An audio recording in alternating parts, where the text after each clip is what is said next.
The stadiums are ready, the hotel's prime, but there's one vital ingredient needed for Sochi 2014, which is largely out of organisers' hands. But if Mother Nature can't quite manage a blanket of Olympic snow, there is a plan B, as Thabang Motsei explains. Perhaps the biggest challenge facing Sochi's organisers is making sure there's plenty of the one thing the Games can't do without: snow.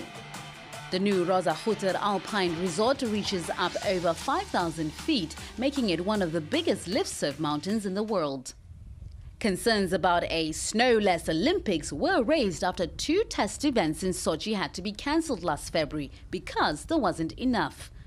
The temperatures here rarely falls below freezing, but snow is being guaranteed, and here's how. 16 million cubic feet of snow has been stored, and Europe's biggest snowmaking system is in place. Weather stations make sure the organizers know when they're going to have to act as Mother Nature themselves. Now we have the field of play almost done, so it's more than 1 meter of tough snow right now on the slopes. So this is the main task. There are 4 different forms of technology that are being used to ensure snow. A snow vault has been storing snow for over a year under special blankets, keeping it from defrosting. There are hundreds of snowy cannons scattered around the slopes. They use water from the mountain lakes to make artificial snow. A special kind of snow salt is also being used as glue when and if the snow melts. And finally, mountain gutters. These pipes will gather snow falling at the highest peaks, transport it down to the slopes where it will get an extra boost with artificial snow.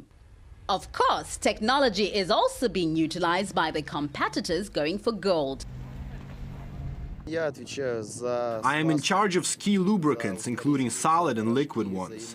We're basically trying to figure out which lubricants would provide the maximum acceleration in the Sochi snow, so that later we could share our findings with the services that are supposed to prepare the equipment for Russian ski athletes at the Olympic Games.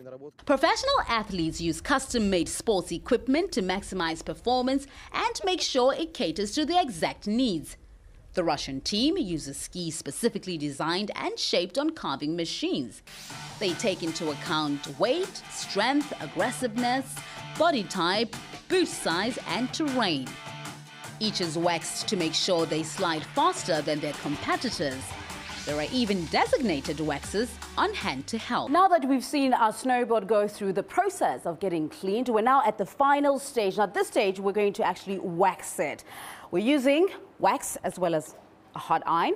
And all you really have to do is this. Now what this does is that it covers the holes that are on the board. And once those holes are covered with wax, you then slide the hot iron over it. It's almost kind of like ironing out the snowboard. And this is done for performance-wise. So when you're out on the slopes, you're going to be faster,